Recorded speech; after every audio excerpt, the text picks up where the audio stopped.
Ok. Les consultaba, bueno, primeramente, bienvenidos nuevamente a nuestras sesiones del módulo de métodos cuantitativos. Estamos dando continuidad a los contenidos que ya habíamos comenzado el año pasado. Hasta ahora hemos hecho un planteamiento inicial, cómo se estila diseñar cualquier investigación de corte científico. Hemos, dentro de nuestras actividades planificadas, desarrollado una temática de la cual hemos buscado su problematización, tratando de que esta problematización devenga en una pregunta de investigación que puede estar asociada a una respuesta tentativa, una hipótesis, también vincular una justificación. Y este planteamiento inicial hemos buscado que sea revisado por ustedes mismos, ¿no? Esa revisión inicialmente comprendía solamente una mirada de comprensión, ¿no? Por eso es que la actividad que comprendía la revisión daba cuenta de si el tema se entendía, si es que los elementos redactados eran suficientemente comprensibles y ustedes brindaban una respuesta propositiva respecto de ese primer planteamiento. He visto que en muchos de los casos la respuesta ha sido menos que propositiva, ¿no? Simplemente escueta de decir, ¿se entiende el tema? Sí. ¿Está suficientemente planteado? Sí. Bueno, esa no es una respuesta propositiva, ¿no? Se desea que se brinde mayores criterios, ¿no? De por qué se comprende o qué es lo que se debería adicionar o cómo se podría mejorar el planteamiento inicial. Pero seguramente vamos a ir enlazando otros elementos en lo que comprende ahora el desarrollo de esta nueva parte. Sumado a eso, la última sesión que tuvimos el año pasado, yo les daba una pauta que es sumamente importante que ahora desarrollemos y que vamos a retomar con los otros elementos que comprenda esta aproximación a la investigación bajo el enfoque cuantitativo. La pauta era de que dentro de la pregunta de investigación, que es un elemento sumamente importante para el planteamiento inicial, se pueda detectar cuál es el objeto de estudio, entendiendo que el objeto de estudio es aquella porción, aquella fracción de la realidad a la cual nosotros vamos a estudiar, vamos a investigar, vamos a analizar, vamos a inferir. Ese objeto de estudio, para que sea más específico, decíamos, debería estar delimitado de una manera temática, de una manera contextual en el espacio, de una manera temporal en el tiempo, y que pueda, para su operacionalización en el enfoque cuantitativo, relacionar dos o más variables. ¿Qué entiendo por variable? Vamos a volver sobre el punto, vamos a ver si hemos logrado este requerimiento en el enfoque cuantitativo y con ello vamos a procurar la cuantificación de este primer planteamiento. Pensemos que hasta eso lleva el diseño, que dado que es el enfoque cuantitativo, lo operacionalizable del diseño no puede estar desprendido. Con las torres, ahora eso tengo que cambiar. Perdón, ¿alguien me decía? Me dicen, por favor, está bien si me interrumpen, ¿no? Me dicen, por favor, cuando gusten consultar algo. Lo operacionalizable no puede estar desprendido de lo teórico.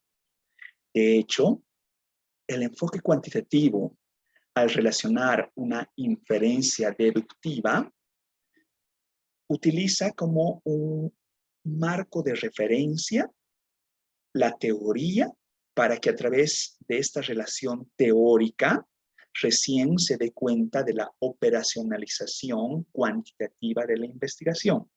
Por eso es que, a la par que estamos viendo lo operativizable, con lo que acabo de referir, necesito enlazar el elemento teórico, ¿ya? Entonces, ese es el otro aspecto que hoy vamos a enlazar.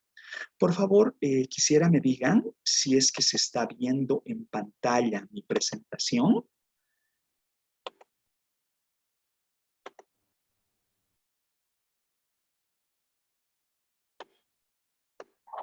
¿Se logra Ahora ver? sí se ve. Doctor. Sí. Excelente, gracias.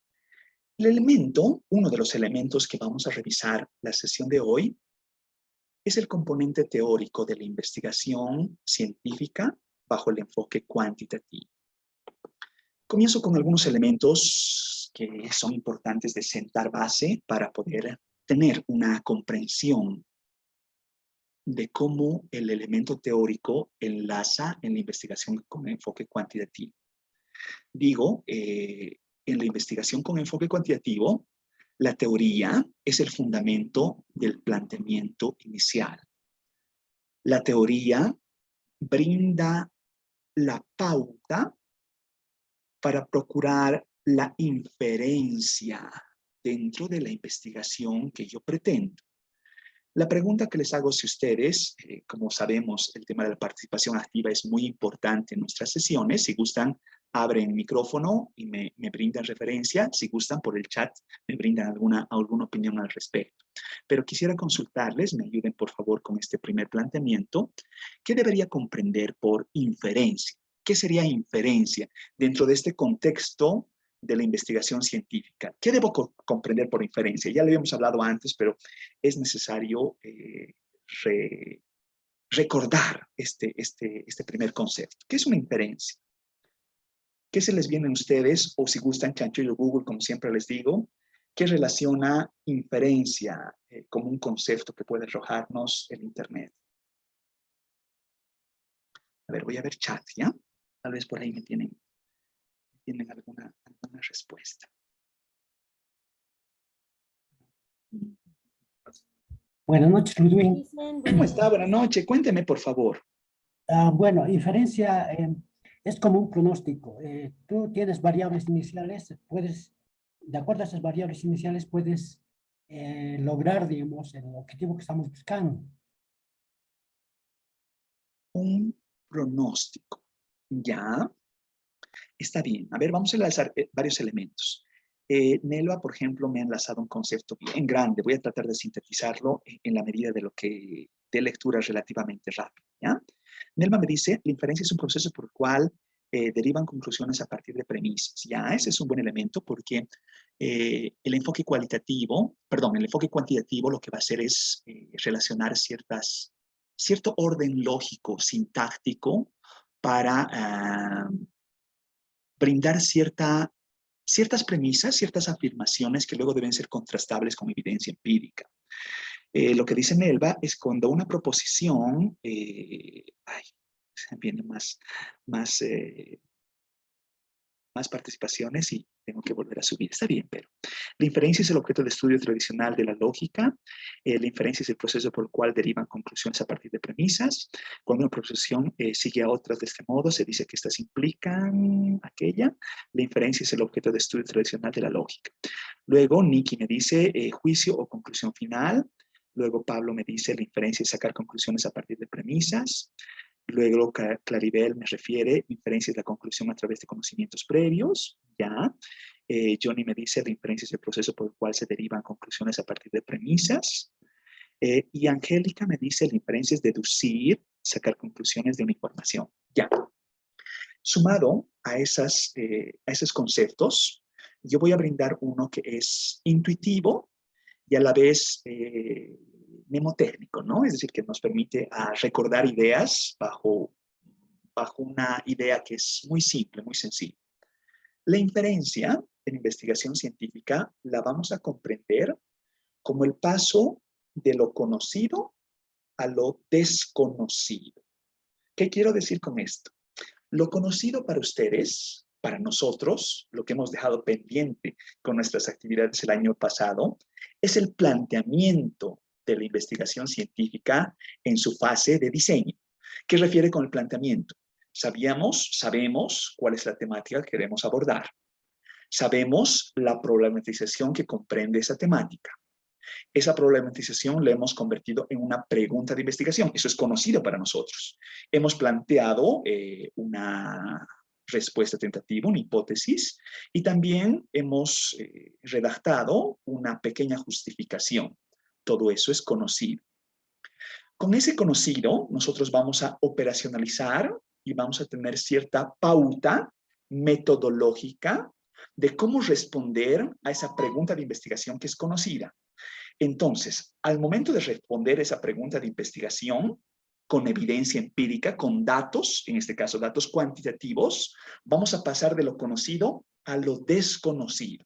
Nosotros, con anticipación, no podemos saber cuál es el resultado, cuáles son los resultados que va a traer consigo mi investigación.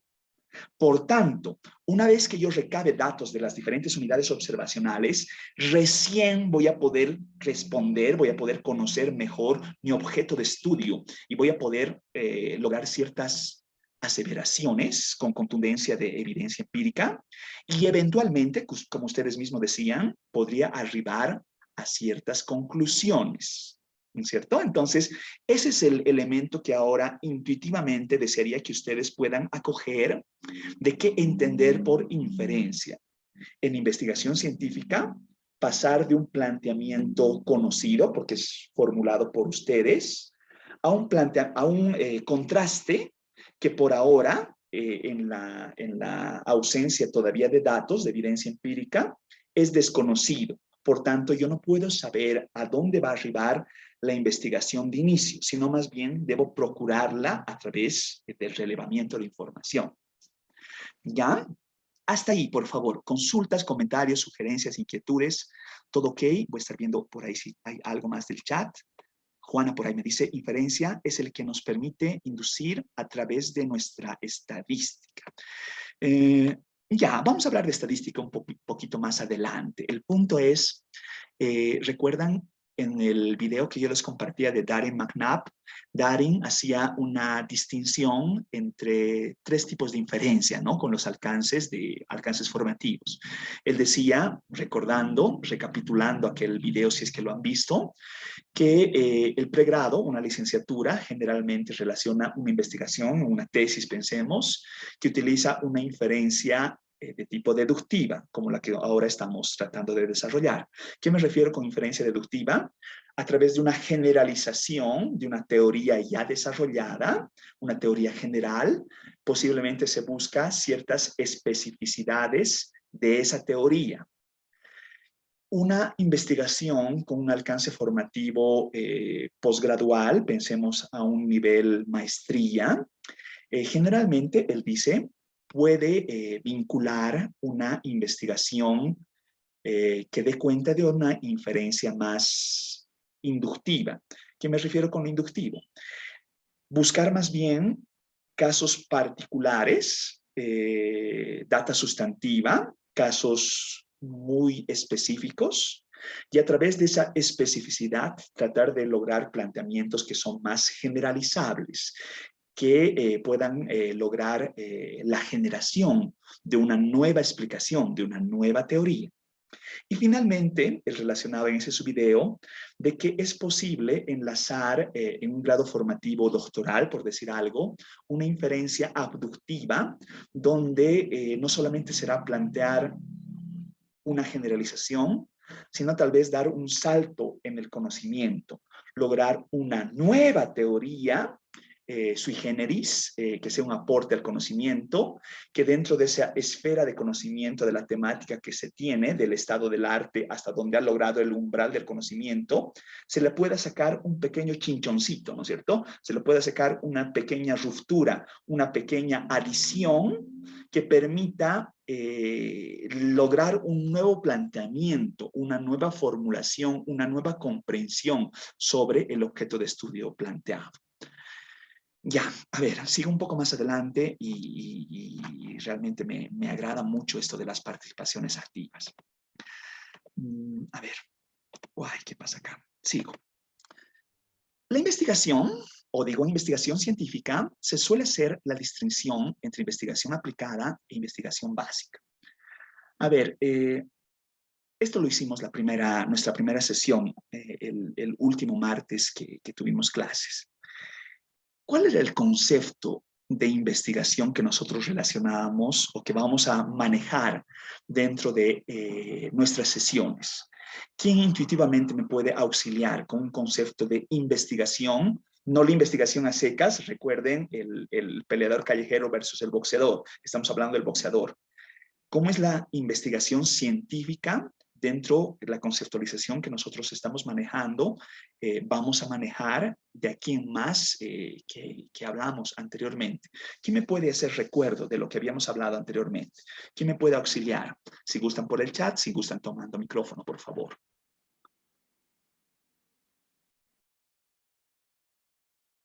Veo chat.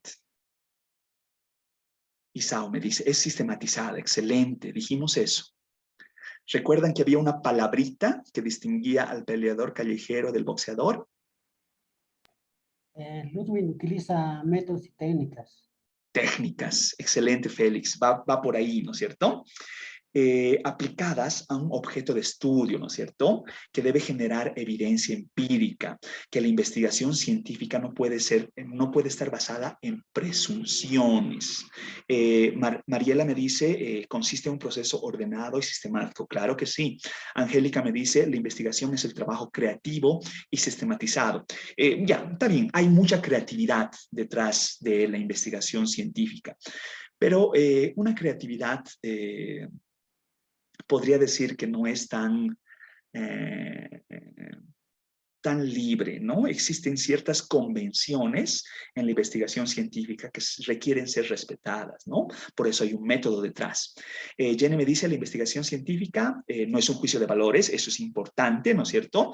No son presunciones, no son manifestaciones de buenas intenciones, no son ponencias, ¿no es cierto? Es decir, para eso existe otro tipo de literatura, no son tampoco invenciones, ¿no es cierto? Sino existe evidencia empírica que debe respaldar los argumentos que uno va brindando dentro de una investigación científica, ¿no es cierto? En esta lógica de manejar investigación científica bajo las conceptualizaciones que ustedes me referían, sistemática, de resultados que son públicos, replicables, es otro de los elementos que decíamos. Como dice Ángel, promueve cambios significativos, claro que sí. En esta lógica, y me voy a quedar con esto último que decía Ángel, promueve cambios significativos.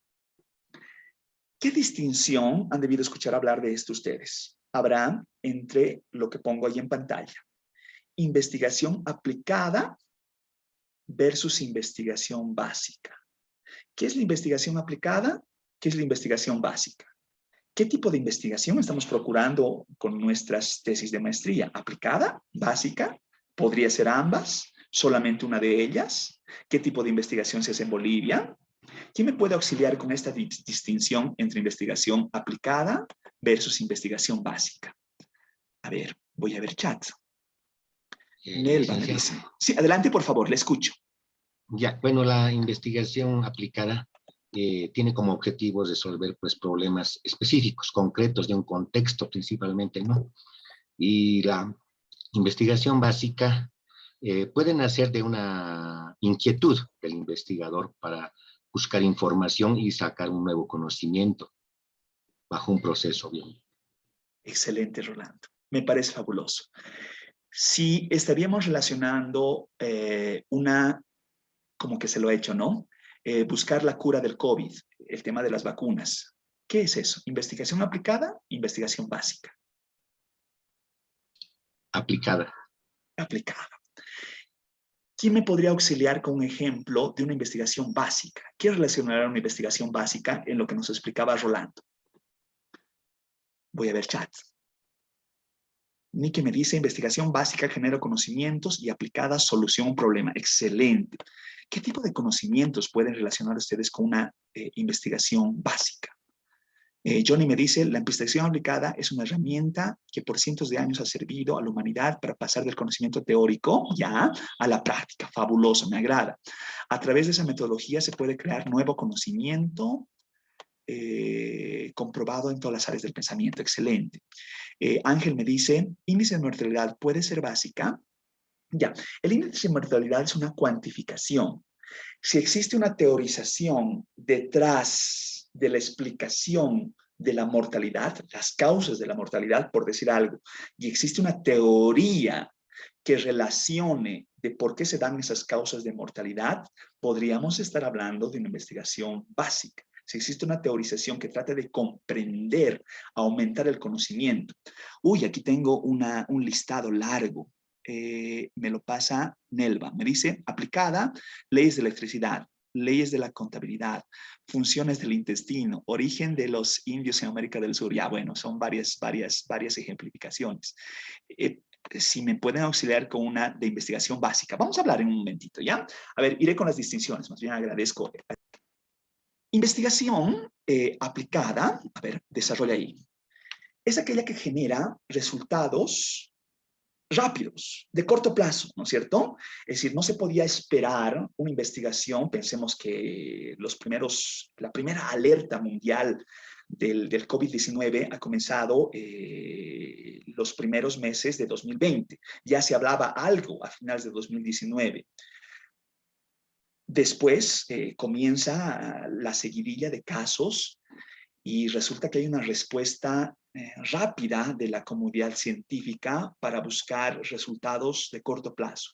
No se podía esperar, a pesar de que muchos relacionan de que el probar una vacuna requiere de mucho tiempo, pero se han tenido que acelerar procesos, ¿no es cierto? Entonces, de esa forma es que se ha buscado una respuesta de corto plazo, ¿no es cierto? Rápida. Ahí les pongo el ejemplo, ¿no? Investigar sobre un nuevo medicamento, una nueva droga, busca poca contribución al conocimiento general, pero más resolver una situación coyuntural, algo que nos atinge, algo que requerimos una respuesta pronta, ¿no es cierto? El COVID es un muy buen ejemplo de ello, ¿no es cierto? Una investigación básica da cuenta de una nueva comprensión, de una nueva teoría. Va a generar una contribución de más largo alcance, una explicación que comprenda un espectro más amplio de entendimiento. A ver, veo chat un poquito y voy a explicar mi ejemplo, ¿ya? Por ejemplo, dice Juana, la básica explica el funcionamiento del mundo. Claro, por ejemplo, puede haber teorías sobre el desarrollo, teorías sobre el subdesarrollo de los países del tercer mundo, teorías sobre la pobreza, teorías sobre, bueno, así, ¿no? Existen teorías realmente que tratan de brindar una comprensión a esta realidad compleja. Ninki dice, investigación básica es genérica y la aplicada específica. Claro, así, eso es lo que estábamos relacionando. Les pongo ahí como ejemplo el tema de la teoría sigma sobre exclusión social. No sé si es que ustedes han escuchado hablar de la teoría sigma. La teoría sigma ha sido desarrollada por el profesor Adolfo Figueroa. El profesor Adolfo Figueroa es un investigador peruano que en los 90s planteó una tesis de por qué se estaba dando como que una recomposición de la movilidad social en Latinoamérica, ¿no? Entonces, hizo un análisis primeramente coyuntural de lo que estaba pasando en Perú en su momento, tratando de explicar por qué es que se daba cierta inamovilidad social y se estaba generando como que una recomposición del triángulo que nosotros conocemos de ingresos, donde existe una gran base de pobres, una base mediana de clase medieros y una pequeña punta de las personas con muchos ingresos, ¿no? Con mucha riqueza, ¿no es cierto? Entonces, en esos momentos, Adolfo Figueroa relacionaba de que en Perú se estaba dando esta recomposición donde él presumía en los 90s de que iba a haber un ensanchamiento de la clase mediera alimentado con ciertos referentes político-culturales, ¿no? Estoy hablando de los 90s, en una etapa previa a lo que ahora conocemos como manifestaciones políticas que se han venido dando a lo largo de Latinoamérica. Esto no relaciona ningún ciclo político, pero en cierta forma da una explicación que actualmente está vigente. Esta teoría sigma ha sido probada en diferentes países, en Colombia, Ecuador, en Bolivia. En Bolivia hemos sido objeto de un estudio de caso justamente de esta teoría y relaciona muchos elementos que actualmente pueden dar a comprender la relación que estamos viviendo, ¿no? Entonces, esa recomposición que les decía de esa teoría de clases, perdón, esa pirámide de clases sociales de los pocos ricos, los unos tantos medios y los muchos pobres, ha generado, para el caso boliviano, por decirles algo, una especie de achacana, ¿no? La achacana donde resulta que se ha contraído, según esta lógica, un poco la clase de abajo y resulta que la clase mediera se ha ampliado y la clase alta como que ha generado una nueva recomposición. Bueno, el que guste lograr más referente bibliográfico me lo dice, es fácilmente poner teoría sigma en el buscador y ahí tendrán un enlace mucho más amplio de lo que yo someramente estoy explicando. Ya, pero volviendo al punto, una teoría básicamente trata de lograr una comprensión que trate de brindar una explicación convincente de las cosas. A ver, para esta lógica, ¿qué decíamos que era teoría dentro de esta comprensión? Ya lo habíamos dicho antes. ¿Qué sería una teoría científica en nuestro caso? ¿Qué vendría a ser una teoría? ¿Quién me puede auxiliar con ese concepto?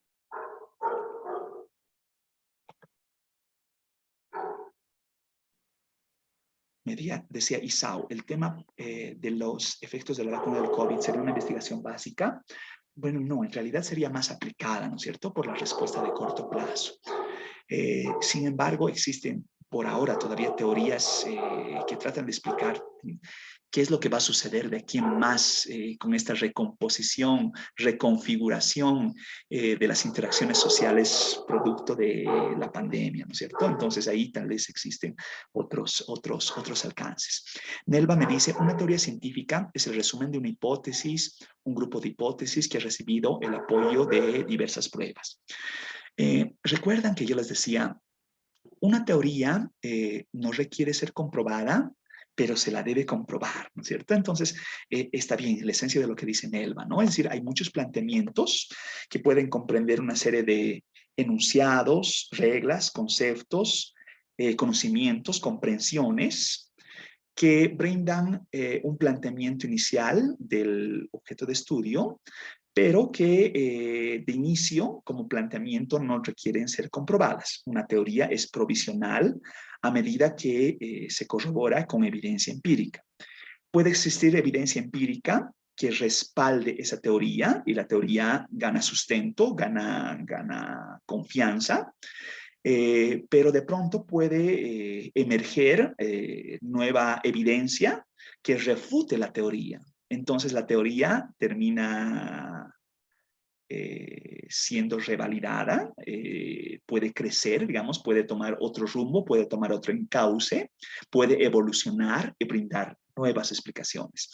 Ya ha aparecido el anuncio de los 10 minutos, entonces por favor, hasta que se corte, voy a tratar de ser relativamente rápido, les mando un nuevo link, entonces sigo hablando y si se corta, yo me doy cuenta y mando el nuevo link, ¿ya? Seguimos entonces, por favor. Perdón, aquí no sé qué me ha pasado. Voy a mover esto acá. Ya, sigo. Entonces, la teoría puede entenderse como un sistema lógico constituido por un compendio de varios elementos, ¿no? Decía reglas, principios, ideas, hipótesis. Ustedes mismos me han relacionado principios, como dice Juana, conocimientos. Mariela me dice una explicación amplia para diferentes fenómenos, espectacular. Es eso, ¿no es cierto? Una teoría va a brindar una explicación provisional, falsable, de una realidad compleja. Una teoría se dice que debe satisfacer dos requisitos. Mi fuente de estos dos requisitos es un libro bien bonito, bien interesante. No sé si conocen, si les viene en mente, Stephen Hawking. Stephen Hawking,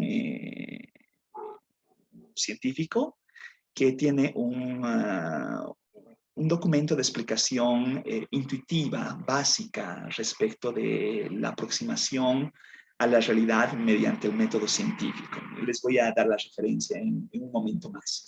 Pero el punto es que él relaciona que una teoría debería poder describir con cierto grado de precisión un amplio conjunto de observaciones sobre la base de un modelo que contenga solo unos pocos parámetros arbitrarios. A ver, comprendamos este primer requisito que es importante tenerlo claro en cuanto a sus componentes. Ya hemos hablado de alguno de ellos en las sesiones anteriores. Por ejemplo, ¿qué debería entender yo por un modelo? ¿Qué es un modelo? ¿Qué decíamos que es un modelo? Que ustedes tienen como comprensión intuitiva que es un modelo. ¿Quién me puede auxiliar, por favor? Una representación de la realidad. Fabuloso. Es una representación de la realidad, es una abstracción de la realidad. Ahora, la pregunta es, ¿esta abstracción de la realidad debe ser perfecta? ¿Debe ser como que la realidad convertida, reducida?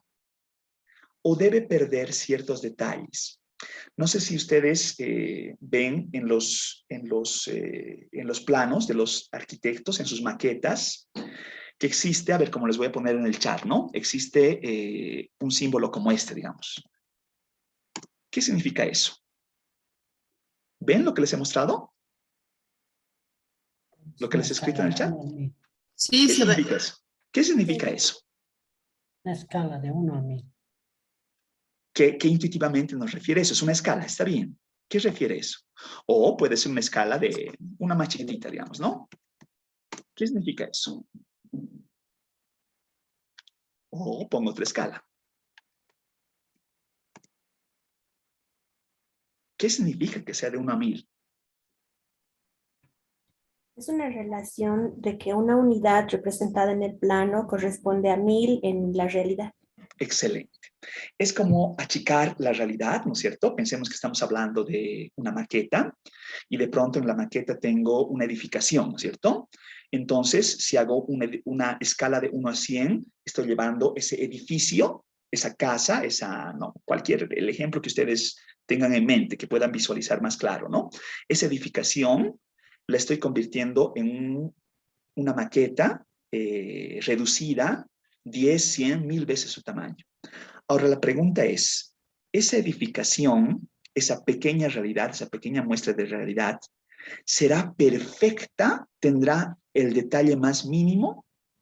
Deliberadamente se requiere que ese modelo pierda ciertos detalles. Debe perder los detalles que son irrelevantes para nuestra investigación. Servirá para algo, para el arquitecto, por ejemplo, que en las maquetas, los individuos que pueden estar representando esas maquetas tengan el detalle del color de los ojos, el detalle de manos perfectas. ¿Importará en algo? Posiblemente no, ¿no es cierto? Es un detalle irrelevante, ¿no es cierto? Es simplemente una aproximación de la realidad. Entonces, todos esos elementos que son innecesarios, bajo un modelo, deliberadamente se los va desechando, se los va perdiendo de vista. No me interesan, no son parte de mi objeto de estudio, ¿ya? Entonces, otra vez, modelo, abstracción de la realidad, que deliberadamente agarra los detalles que me permiten comprender mi objeto de estudio. Luego digo que solo contenga unos pocos parámetros arbitrarios. La pregunta a ustedes, ¿qué es un parámetro? ¿Qué debo entender por un parámetro? ¿Qué dice el Google que es un parámetro? Lineamiento. Un lineamiento. ¿Quién me puede dar un ejemplo de un parámetro? ¿Qué es un parámetro para poder comprender un parámetro? Dimensión. Dimensión, puede ser un parámetro. A ver, yo les pongo un ejemplo, ¿ya? Intuitivo, por favor. ¿Qué necesito para dibujar un círculo? ¿Cómo dibujo un círculo? ¿Qué debería ser para dibujar un círculo? Necesitamos la radio y el diámetro. Excelente. La radio, el punto del centro, ¿no es cierto? Me va a dar un primer parámetro, un primer referente, y el diámetro me va a decir la extensión en la cual yo puedo dibujar el círculo completo. Entonces, un parámetro es un referente que me permite la comprensión del todo. Un parámetro, a ver, Johnny me tiene ahí por un concepto. Un parámetro me dice, es un elemento de un sistema, y está bien, sistema entendido un todo. Ay, perdón, se me ha ido el concepto de Johnny. Que permite clasificar y poder evaluar ciertas características. Angelo me dice, los parámetros son medidas descriptivas de toda una población. Sin embargo, sus valores, Nelva, sus valores, por lo general se desconocen porque es poco factible medir la población entera. Ya, puede ser, va por ahí. Vamos a hablar también de diferencia estadística.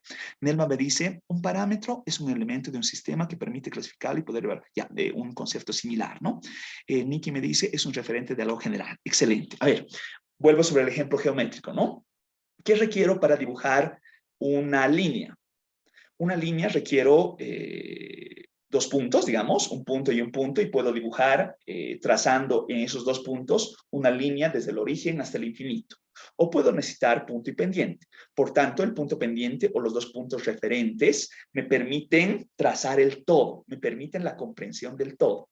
Por tanto, los parámetros son referentes para la comprensión, pensemos, del sistema, del total, del conjunto, del universo, de la población, ¿no es cierto? La comprensión de lo que yo trato, de esa realidad que yo trato de acercarme a través de la investigación científica, ¿ya? Entonces, otra vez, vuelvo sobre la premisa, ya casi estoy porque se corte nuestra videograbación.